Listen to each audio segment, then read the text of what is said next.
Oke, semangat pagi rekan-rekan petani kelapa sawit. Hari ini saya akan melakukan pemupukan rock fosfat di lahan gambut.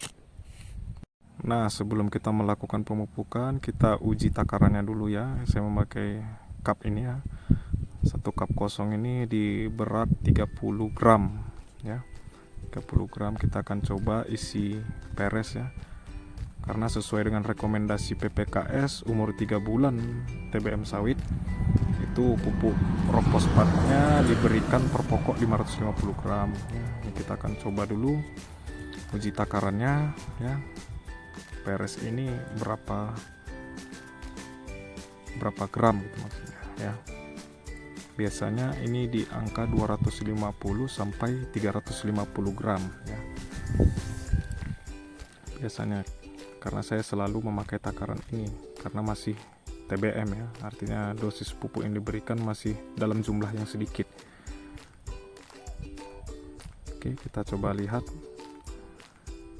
ya. Ini di peresnya di angka 366 gram dikurangi dengan berat kosong cupnya tadi 30 gram, berarti 330 gram. Untuk mendapatkan 550 gram berarti kita berikan 2 kali taburan ya, tidak usah peres seperti tadi supaya dapat 550 gram. Sebenarnya lebih pun tidak apa-apa, lebih sedikit, karena rock fosfat ini adalah batuan alam yang artinya tidak masalah kalau kita memberikannya lebih ya, lebih sedikit lah, lebih sekitar 50 gram kan nggak apa-apa, karena ini bersifat alami dan bagus ataupun cocok untuk di lahan gambut. Nah, ini kita akan melakukan penuangannya di ember supaya lebih mudah untuk aplikasinya ke pokok sawitnya. Nah, di sini banyak petani sawit yang menggunakan pupuk fosfat ini dengan pupuk TSP ataupun SP36. Nah, seperti kita tahu, lahan gambut ini bersifat masam ya. Artinya pH tanahnya itu rendah. Nah, SP36 yang kita berikan nantinya itu akan mendropkan pH tanah tadi ya, artinya pupuk SP36 ini kan mengandung sulfur yang bersifat masam. Nah, jika kita berikan ke lahan gambut akan semakin masam, sama halnya dengan TSP yang diolah lagi di pabrik menggunakan senyawa kimia yang bersifat asam, kemudian kita aplikasikan ke lahan gambut,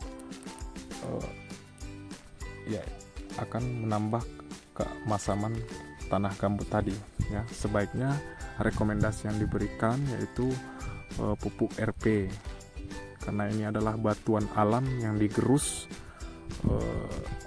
kemudian berupa seperti seperti butiran halus lah ini, walaupun tidak sehalus dolomit ya. Oke,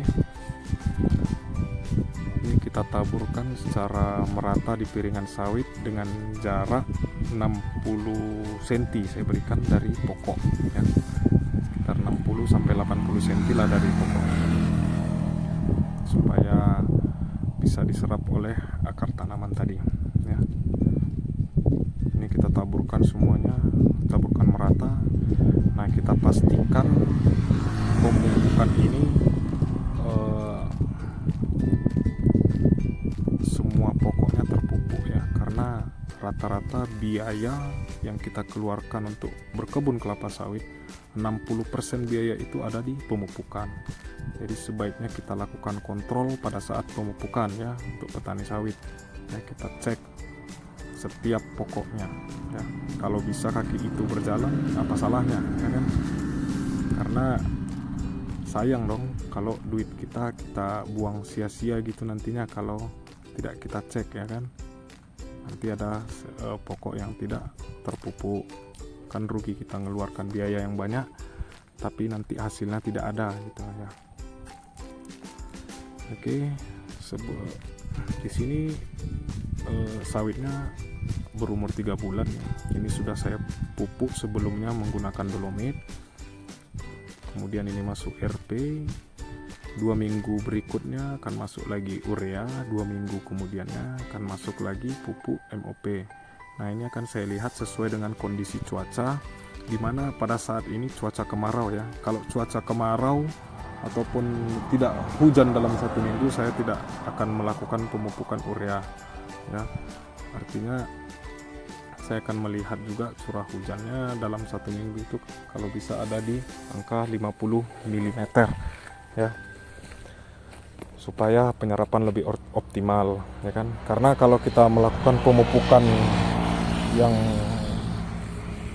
pupuk seperti yang mudah larut gitu, seperti pupuk KCL ataupun pupuk urea di musim kemarau yang bersifat higroskopis, artinya mudah terlarut dan mudah memuai gitu. Artinya kalau kita berikan pemupukan yang bersifat higroskopis ataupun mudah terlarut memuai dalam cuaca ataupun kondisi kemarau seperti ini, itu akan sia-sia. Sebaiknya kita tunggu hujan dulu. Oke, kita tunggu hujan lah, tanah itu lembab, baru kita lakukan pemupukan seperti pupuk yang bersifat higroskopis, urea ataupun KCL ya.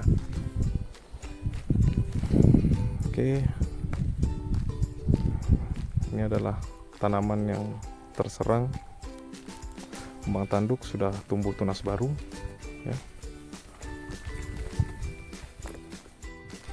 Nah, di masa-masa TBM ini perlu kita lakukan tindakan preventif, artinya tindakan pencegahan untuk serangan hama gitu ya. Terlebih di lahan gambut, kita tahu resiko berbudidaya tanaman di lahan gambut banyak hama ya. Contoh pertamanya itu rayap ya, itu sudah pasti momok yang menakutkan bagi petani. Nah, sebelum terserang hama rayap ya, kita lakukan penyemprotan ya, penyemprotan. Kalau di sini saya biasa menggunakan bahan aktifnya Lambda-Cyhalothrin, merek dagangnya Polydor.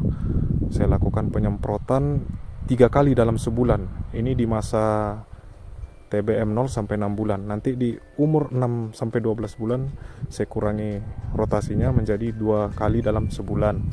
Nah, bahan aktif Lambda-Cyhalothrin tadi juga berpengaruh terhadap perkembangan rayap tadi, sehingga tanaman tidak terserang oleh hama rayap tadi. Nah, itu bukan hanya untuk rayap, tapi juga untuk hama-hama lainnya seperti kumbang tandu, dan pernah juga TBM saya terserang kutu kebul. Nah, saya lakukan penyemprotan dengan bahan aktif Lambda-Cyhalothrin per 10 hari. Hama-hama itu tidak ada, puji Tuhan. Oke, kita akan tunggu video-video selanjutnya. Terima kasih telah hadir di channel ini. Semoga channel ini bisa membantu petani-petani kelapa sawit dalam berbudidaya kelapa sawit.